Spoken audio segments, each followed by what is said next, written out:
Hello, Ronan here, and you are most welcome to this pit stop for Paladins of the West Kingdom, designed by Shem, Phillips and S.J. Macdonald, a 1 to 4 player game taking around 90 minutes, in which each of the players is a noble in the West Kingdom, roughly 9th century Western Europe, and you are looking to build up fortifications and avoid the outsiders and score the most points over the course of 7 rounds in the game. At the beginning of each round, each player is going to draw 3 cards from the top of their Paladin deck. Now, everyone has got the same deck, but they're shuffled up, so hopefully you won't be drawing the same cards as anyone else. You're going to look at these 3 cards. You're going to choose one to be your Paladin for this turn. You're going to choose one to put back on top of your deck, and you're also going to choose one to put at the bottom of your deck, which you won't see again for a while. Now, what are you looking at when you're making these choices? Well, 3 things. Firstly, in order to take actions during the game, you're going to need meeples. I've carried some over from the previous round. You can carry over a maximum of 3. And this is going to give you 2 particular meeples. In this case, I've got a merchant and a monk that's been handed over to me. Also, this particular paladin is going to boost 2 of my 3 tracks here.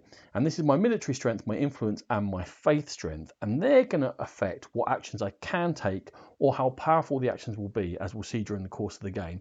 So that will give you a temporary boost for this round while this paladin is in play. And finally, they're going to make something better for you. One of these actions on your board, which we're going to run through. In this case, absolving will cost me no silver. So I'll be looking to give myself plenty of opportunities to absolve. Now, everyone looks at the 3 cards, and then in player order, starting with the first player, the player chooses their paladin and then chooses one of these village folk cards. There's always one more than the number of players in the game. And in choosing them, again, they're going to choose a set of meeples in order to take actions during the course of the game. In this case, if I choose this one, it flips over, no one else can choose it. And I'm going to get myself plenty more merchants and a scout and then a labourer who can help me out in general. Now we're going to go around in player order, everyone's going to do that, take their village people, set themselves up, and then we're going to start taking actions. And when you take actions, almost always you add meeples onto your board. There's some spots up here we'll discuss later. So basic things you're going to be able to do. By placing any colour in one of these clear spaces, you can activate that space. Now on the left hand side, we're going to go through these first. These generally build you up and give you stuff in order to take the actions on the right hand side. So a labourer can go into that space or any colour, and that will give me 1 provision, one of the other resources in the game, which I'm going to need to do things. However, in these spaces over here, although you can only activate them once on your turn, you can choose to activate them in a more powerful way by putting in a scout at the same time as another meeple, and that will give me 3 provisions. So I couldn't put it in and then later on put another one in. They have to go in together. Great. Trade, exactly the same thing, but by using a merchant I can get more coins again to power up my actions. When we come down here, I can conspire. Now I can put any meeple into play there to conspire, and that will allow me to turn it into a criminal. Now the problem with criminals is that when you take a criminal, you must take one of these suspicion cards. They're going to force you to take between 0 and 2 coins out of the tax bracket here. When the tax bracket becomes completely empty, it will refill, but will have an inquisition. And the person with the most suspicion cards is going to gain a debt, which is minus 3 points at the end of the game, and then they discard half of their suspicion. So luckily here I didn't get to take any coins, but as you can see, it might have forced me to take 2, triggering that inquisition. So taking criminals, very handy because they can stand in for any colour of meeple, but might get the inquisition on your tail over the course of the game. As I said, when we put meeples into these spots, they stay there. You can come to this prey space here using a priest and pay a couple of coins, and that allows you to empty up a space, and any of the spaces allow you to use it for a second time on your turn. And it's only by praying that you'll be able to use any of these spaces a second time. This space down here is to recruit. Now there's 2 different ways of recruiting.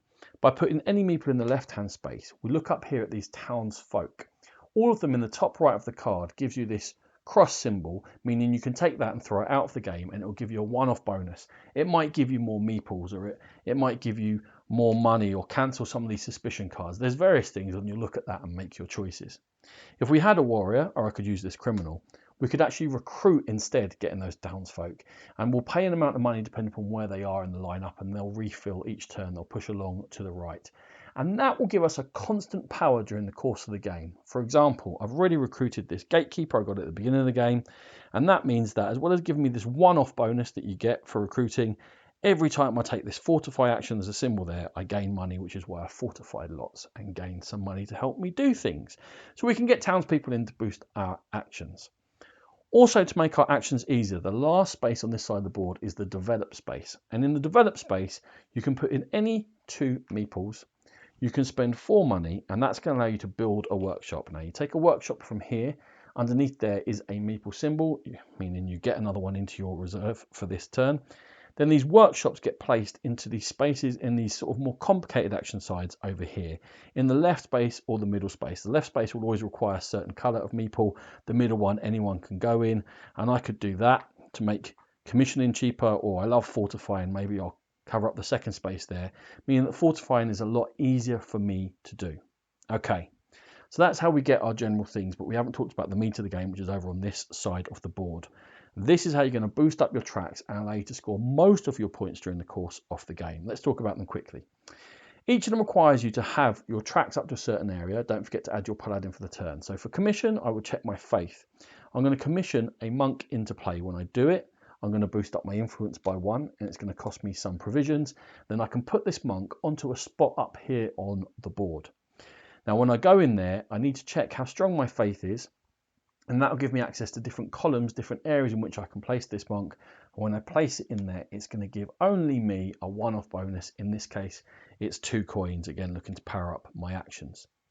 Now, coming along here to garrison, that is very similar, but it costs you going to check your military strength. And when you do it, it boosts up your faith.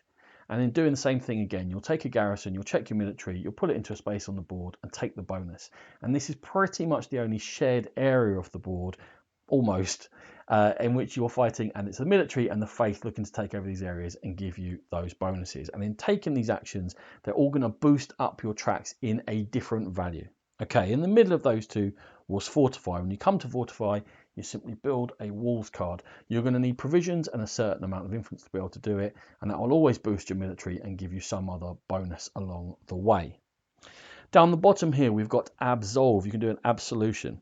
You need to have a certain amount of influence, and the number is noted on the jar. You then get some faith, and then you can put this down here somewhere in order to give yourself again a bonus, like they're taking an extra meeple, and you'll always get to cancel one of these suspicion cards every time you absolve.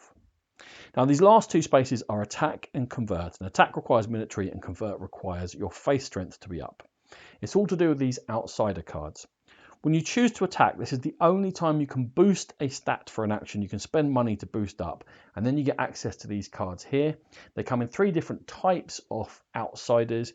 You choose the one when you're attacking, and in the top right here, it will always boost your influence because everyone's very happy with you for attacking these outsiders and protecting the Western Kingdom, and then give you some other bonus. And then you will flip those over and keep them. Now, the reason you might want to keep them is because they might help you score points. We'll talk about conversion, and then we'll talk about how these might trade in together to score points. To convert, you check your faith, and again, you look on the same track. It's the same one for adding your presence onto the board. It's also the same for checking which outsiders you can interact with. When you convert, it might cost you money depending upon how many you have, and you take the card and you push it down here, and it gives you end game scoring. In this case, I'm going to get a point for every Viking that I have defeated. So we'll check the type of outsider that I have defeated. Now, this will give me endgame scoring points, but there's also cards on the board that get revealed, which will give me endgame scoring points. They will get revealed as you go through the rounds. The ones on the left are called the King's Orders. In this game, and there'll be a mixture of these, they want me to have 5 absolutions done. It will score me some points, defeat a certain number of invaders, or to done a certain amount of commissions, sending the faith out there.